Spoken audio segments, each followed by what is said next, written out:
don't live for social media.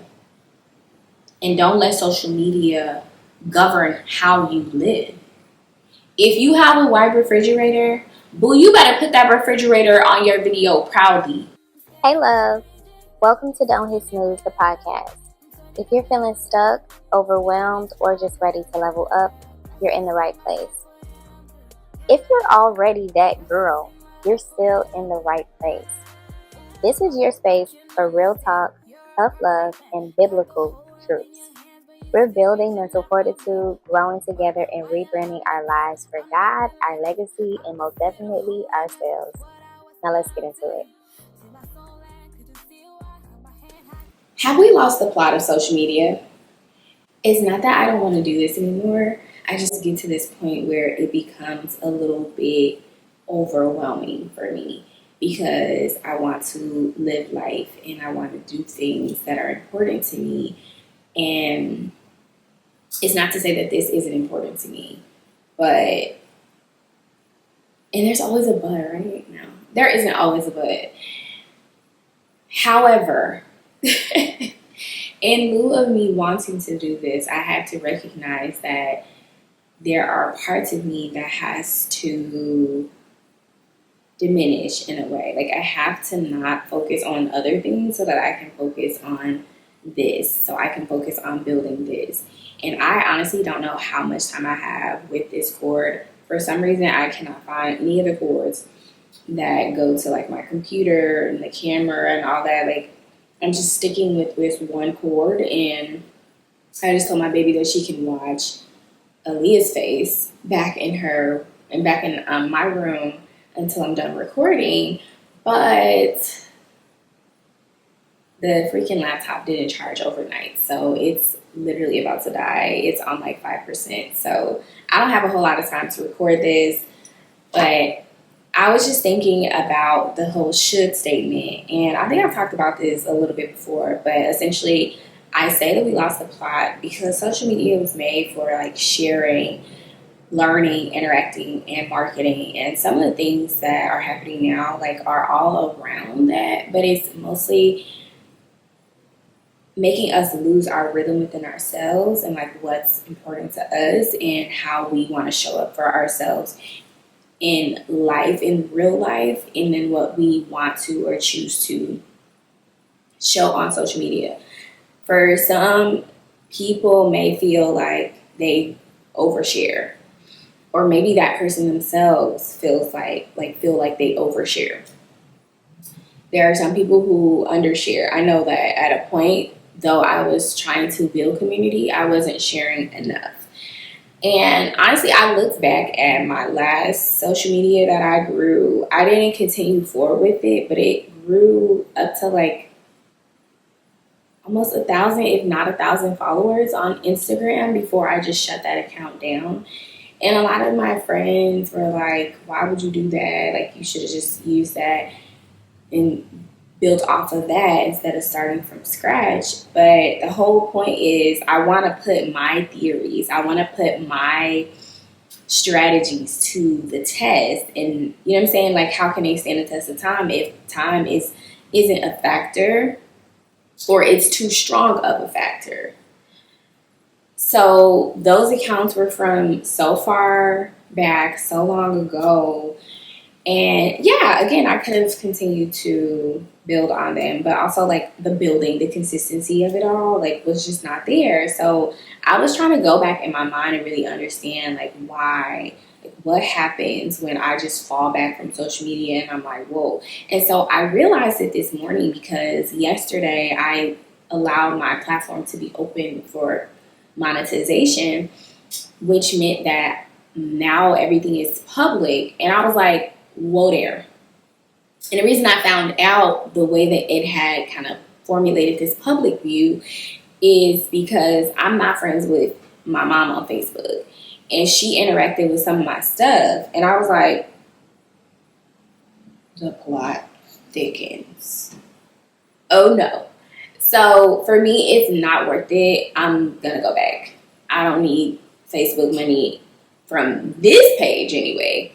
This particular page that I'm talking about, it has the most followers across any of my pages that I've created because this is my main profile.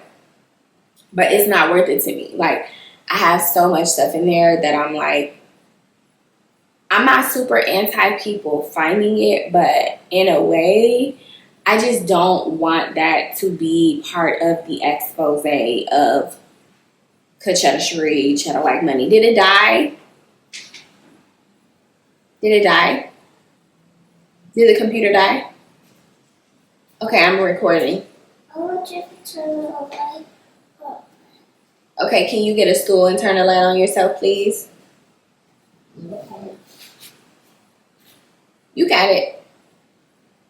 There are plenty of stools all over. You got the stool in the bathroom. You can pull that out of the bathroom and turn the light on, okay? Thank you.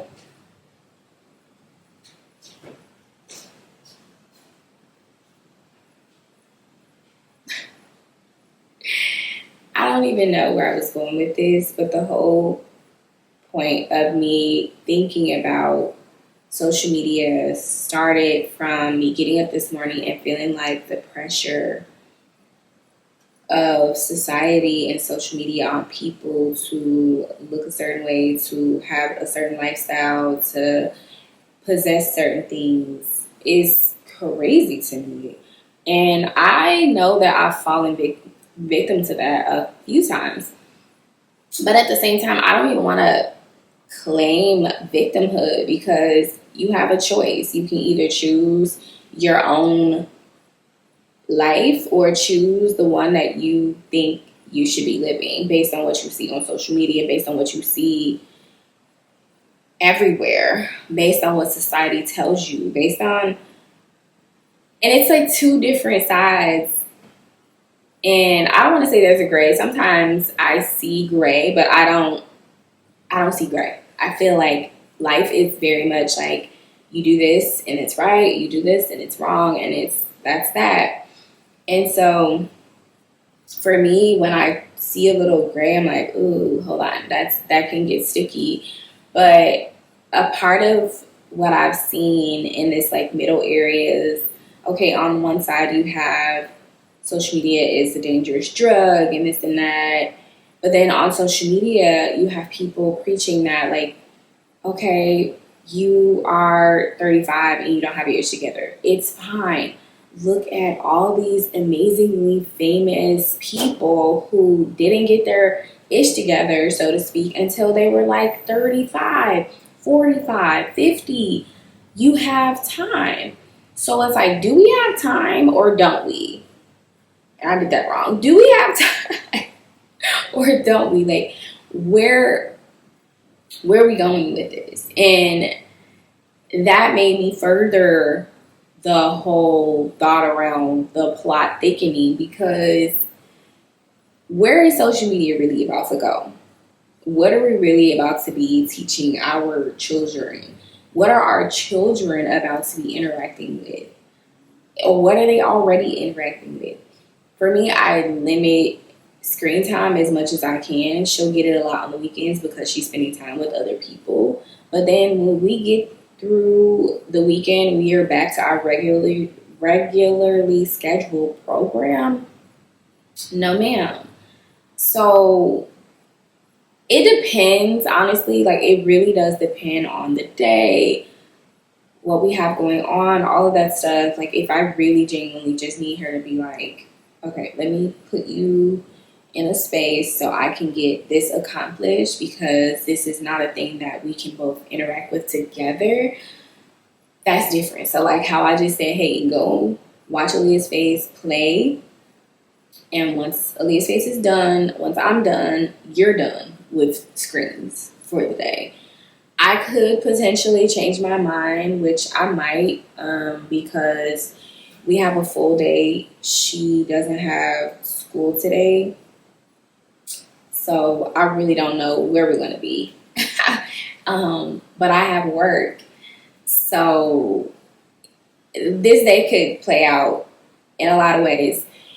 Either way, this is crazy because I am really about to bring y'all along this journey, almost like vlog style a little bit. Like I'm sitting here, but y'all have seen a lot happening already. And that's what we need. Like we need the authenticity, and we say that, but then like there's all this curated content. There's all this influencer and content creator type content that's very aesthetic. It's so nice. It's beautiful. It's creative. I love it. I truly love a good vlog that is well curated, that has artistic expressions within it, like the fonts. I'm paying attention to so much, all of the details that go into these creators' videos. Amazingly stupendous, some of them. I haven't gotten to the point where I am ready to express myself in that way because I'm not really sure which lane I want to go down. And the part about, and I don't want to cry because I've been crying so much on this pod, but it's so hard dealing with these ADHD symptoms and being a multi-passionate. When I say the plot thickens, it's real thick over here. Like,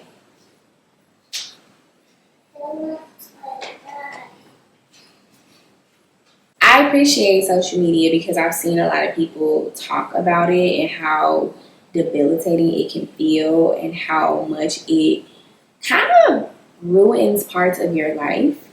So not only dealing with that, but also having a late diagnosis, so not really knowing what was happening with me up until I was 30.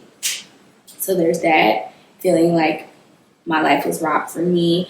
But now, like, understanding that there truly is a way of life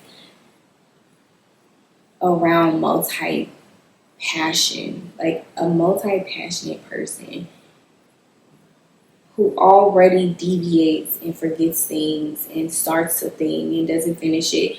Now you're throwing in this other thing where you're like, oh, well, I'm passionate about this. I want to do this, and I like this, and chill. So I don't want to lose the plot. The whole point is to socialize. Hey, girl. To learn. I'm a lifelong learner. I have been, and I will always consider myself to be. Ever since I can remember, I have always loved reading and just finding new ways to think and use my brain, because when I found out that we don't use large parts of our brains, I was affirmed a little, because I'm like, yeah, I really feel like I live in a world where people don't use their brains. I'm like, why would you do that? Or why would you not do that? And it's interesting because the reason I say I don't want to lose the plot is because also a lot of the people that are sharing content, they've essentially mastered their own lives. And now you have a bunch of people who are consuming their content, but kind of basing now their structure and lifestyle on what they're seeing and what they like about this person's actual life, or what they're choosing to share about their actual life, and kind of creating their own deviations of that, as opposed to like what actually works for them, what their lifestyle actually calls for, their own rhythm, their own lane. And I don't want to find myself in the weeds of that again. I don't want to lose myself in trying to be this and wanting to do that and feeling stuck and all this other stuff because of what I'm seeing and what I'm hearing, how I'm not quote unquote measuring up. It's exhausting. So my challenge for you is, in the middle of your consumption, can you actually remember what you're consuming? Is it anything related to any of those things? Are you truly like using it to be social? Are you learning anything? Are you actually interacting with people? And I'm not talking about being a troll. I'm not talking about insulting people. I'm not talking about getting into arguments. None of that. Like, if somebody started arguing with you, baby, finish it. Okay? But like, you get what I'm saying? And then marketing, like, market yourself, market your brand. Your brand is you. Like, who are you? But you can't market yourself if you're constantly trying to fit in with people who aren't you. You're trying to fit into a mold. You're trying to do the things that don't even align with who you actually are. They don't align with your lifestyle. They don't align with the way that God created you. You cannot fit into a mold that you like. I like the analogy of fitting a square into a circle. Like, you can't. Like, you can, but like, for real. You were meant for you. Whatever you is, whoever you is, you got to figure that out. And if you've already figured it out, but you feel the pressure of trying to get to something else, like, leave that where it's at. And you can choose what you want to share. Share what you want to share. And on top of that, build your life for you. What makes you feel good? And not just around feelings, but like, what will make you feel like at the end of your life you really lived it, and not resting on some shoulda, coulda, wouldas. And that last thing I want to say is going back to, that should. I refuse to continue the narrative of should. I should have reported this a long time ago. Sure. But we're not doing that. I would have liked to. So what's yours? You should have what?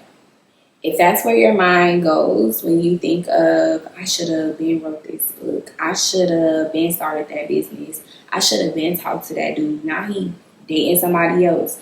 I should have been got my baby signed. Like, stop it. It would have been nice if you had done those things, but you didn't. What about today? What are you going to do today? And if you're showing up on social media, how are you going to show up as you and not as what you think people want to see, or not as you being a derivation or deviation of what you like or what you feel like you should be doing, or what your life should look like, and trying to fit into that. And it can be based on your gender, your location, your community, even your desires, some of those things. It could be based on a lot of things, but is it really based on you? And if the answer is no, the only thing you should do is throw that thing out. Throw it all away. And really sit with yourself. Figure out what you want to do, who you want to be. And at this point, we're just going to read from this new era of me. It's Monday. I'm going to close out with whatever it says. I'm going to pull them all out and pick from one. I'm going to shuffle it. So this is Mental Maintenance Mondays. There it is. Wow.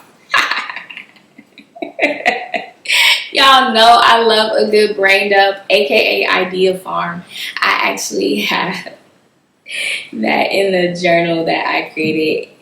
And if you want the journal, I'm actually about to open it up to give it away for free, because that's just the type of person I am. If it's not available when you are watching this, comment below and let me know, because it probably just didn't happen yet. But I am more than likely going to open that up so you guys have access to that and can get all of those things going so that you're not in June and then back around in January feeling like the whole year just passed you by and you didn't do anything that you wanted to do. So today's Mental Maintenance Mondays says brain dump. Take 5 to 10 minutes to record a brain dump using voice memos on your phone. Speak out everything on your mind to clear mental clutter and make it easier to focus on what actually needs your attention. I love God so much. I was really my heart, he knows, he hears my heart. Like, I might say something, but my heart might say something else to him. And I needed this because so many people have been reminding me that I should just record myself. And I'm like, can y'all please stop? You need to figure out what is important to you and what you need to give your attention to. And stop focusing on what you should have done and focus on what you can do today. Period. Whenever you're watching this, it doesn't matter if you're watching this on Monday or if you're watching this on a Friday. Do what you can do today. Don't live for social media. And don't let social media govern how you live. If you have a white refrigerator, boo, you better put that refrigerator on your video proudly. All that matters is the contents of the refrigerator. And maybe you've chosen the apartment with the white refrigerator because a luxury apartment would mean now you don't have as much money to spend on maintenance. Maybe you can't get your hair done as much because you are living in a luxury apartment. If you really ain't got it all, then stop trying to have it all. Get you together first. All of those things will come. But I tell y'all, Matthew 6:33, seek ye first the kingdom and his righteousness, and all these things will be added unto you. And let's go on to that 34th verse that we be missing all the time. I'm not going to say it wrong, but I'm going to say it wrong. Basically, it says to not be anxious. Don't worry about tomorrow, for tomorrow has enough worries of its own. So today, what are you doing today for you that has nothing to do with how you think you should be living your life? Do that brain dump, aka idea farm. You can even write it down. But I'm going to try this whole little voice memo thing. And guess what? If you have an updated phone, you can use that to go a step further. Use your idea farm in your voice notes. Go to the setting of the voice notes. You can edit it. You can do a whole bunch of stuff. You can copy the transcript or send it to yourself through email, whatever, and put that into ChatGPT. Give ChatGPT or whatever AI that you use and pop a prompt like, using this brain dump from the transcript that I'm uploading, can you help me to schedule my week or my next 30 days to be able to accomplish most, if not all, of the things that I've said that I would like to do starting today? Help me go from the smallest thing to the most urgent thing, and then everything else can fall in line after that based on my transcript. Simple, easy, and watch how that plot thickens. I'm going to talk to you on the next one because this one has been so chaotic. And that's it for today's episode. Thank you so much for tuning in. I hope you're walking away feeling empowered, encouraged, and ready to level up. Even if it's just one small step at a time, because that's what counts. 1% greater every day. And remember, this journey is about doing it for God, for your legacy, and for you. And we're in this together. So whether you're a mom in the thick of it or a woman on the come up, just know that you've got community here. Don't hit snooze on your greatness. Don't hit snooze on you. And definitely don't hit snooze on God. Let's keep pushing, keep praying, keep growing. And I'll see you in the next one.